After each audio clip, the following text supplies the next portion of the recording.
Did you know that you can add places to your Google Docs document? If you didn't know that, then I'm going to show you how easy it is to do so. So guys, I have a Google Docs document here, right? Now let's say I want to add a place. All I have to do is just find wherever in the document I want to add that place. Simple head over to insert from the menu options, go down to smart chips, hover over that and go down to place and you want to click on that. Here you will have the option that it says type to search for place. So let's say I want to type in Ibiza, right? I can go ahead and I can start typing Ibiza and you will see it start to find it on the map and also populate it from Google Maps here.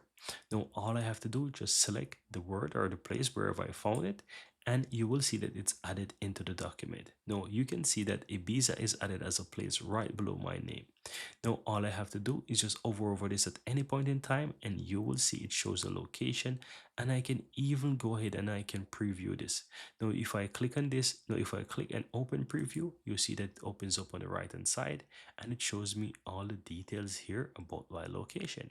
And that's it guys, very easy and very simple. That's how to go ahead and add places or location in your Google Docs document.